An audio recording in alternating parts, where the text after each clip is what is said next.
Right, so hi. If you are watching this, that means that you are alive, which is good. I wish I would have known that you are alive. But if you're seeing this, thank you for stopping by, I guess.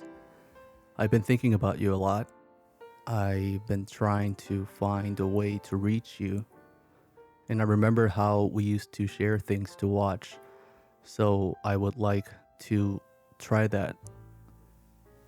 I miss how much we trusted each other.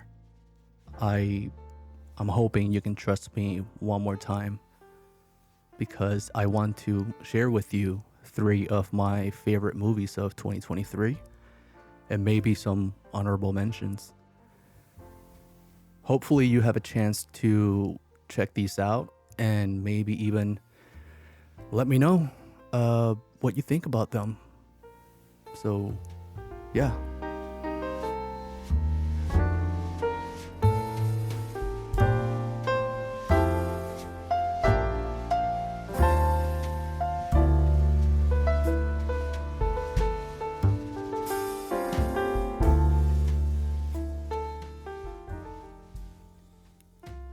So I want to start with the honorable mentions, and hopefully it's clear that I'm way oversimplifying these movies for the sake of time.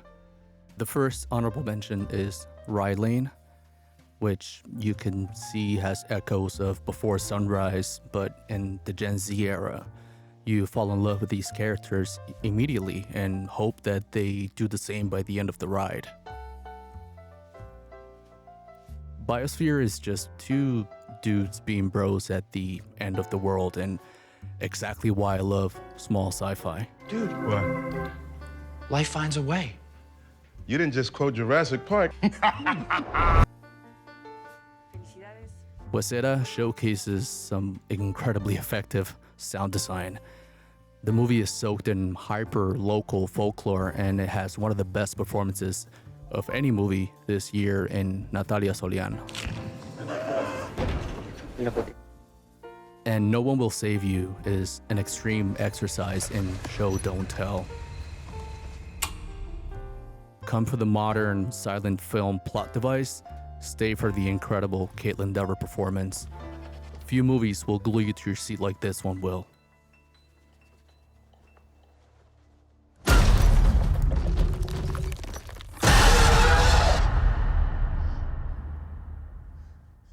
I'll admit that after several movies about corporations came out this year, a movie about another corporation was not exactly in my radar until I saw this clip floating out there. I'm from Waterloo, where the vampires hang out! And what is probably the unlikeliest successor to The Social Network, it's shockingly easy to get swept up in one of the most, you know how this ends, stories of the 21st century. Research in Motion, or Blackberry, was never really a real underdog in the story of consumer electronics. Their dominance is not exactly debatable, but knowing what the Apple collapse will bring, but knowing what the Apple collapse will bring still gets you to cringe, as is one's innovative company, a pioneer, tries to put out a fire by spraying it with gasoline. Blackberry, the company, stared at a rake and just somersaulted on it. Once the Succession SNL skit vibe of the cinematography settles into its own energy, it actually starts feeling like the best kind of fly on the wall type of story. This biopic was loosely based on a book, and I like to think that the camera's perspective is that of the omnipresent journalist who is silently shadowing the company from its early days to the moment that it all falls apart. And it becomes a great example of a modern period piece, really. And to go back to the performances, which is really what drives this movie, I wasn't being funny and saying that Glenn Howerton puts together a performance that should receive serious awards consideration, and it's tucked inside the nerdier, indier counterpart to the Michael Jordan's Shoe biopic. Which is not to dismiss Jay Baruchel, who also puts together what feels like a career best performance that shouldn't be overlooked. He bears the weight of a Shakespearean ethical dilemma for 120 minutes. And this wig.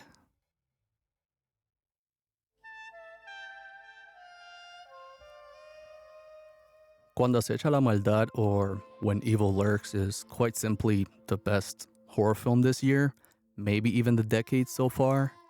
I'm going to find it hard to convey just how much this film fills you with dread, despair, and desperation. And if it sounds like a bad time, it is, but also in the best way, if that's possible.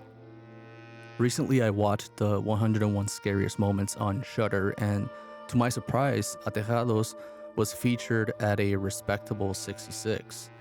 If or when Shudder were to update this list, I would imagine Cuando Acecha la Maldad would land a few dozen spots higher. It's really that good. It's unsettling, unflinching, uninterested in tropes, and unencumbered by the inconveniences of morality. Evil is a virus, possession is the sickness, and if the last few years have taught me anything, it's that there's never been an easier time for a new virus to drop and thrive. And I'll leave it at that.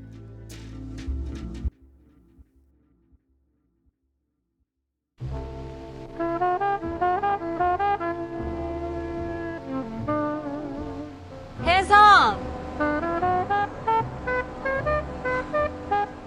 와, 너다. If Rye Lane is Before Sunrise for Gen Z, Past Lives is In the Mood for Love, but for millennials.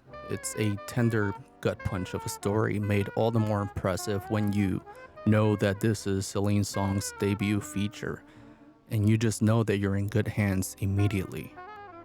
What does it look like when soulmates know they will never be the undeniable love story that their shared connection intensely points to? Not by conflict, but just pure chance. It's not the right time, but it's not the right lifetime. There is a lifetime in which it is the two of them sharing life, maybe, but it's not this one. And there's nothing left to do but to accept, respect, and even love what is, while also appreciating what could be with equal care. What is unsaid rings just as loudly as what is said, same with glances and even distance. A battle of gravitational pulls extending across time and space, arriving at a reality in which what could be, what should be, will not be. But that's okay, because what is just as special.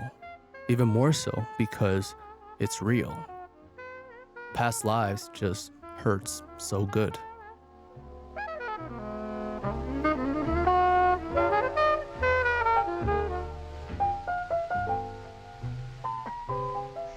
와, 와, 와, 와, 와, 와, 진짜 와다. 와. 와.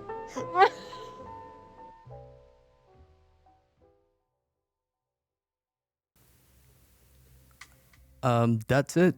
That's, all I wanted to share with you. I keep thinking, and I know it's silly, but I keep thinking or hoping that you'll find this channel and want to reach out and talk to me again, finally. I just want you to know that if you're still here, it's not too late.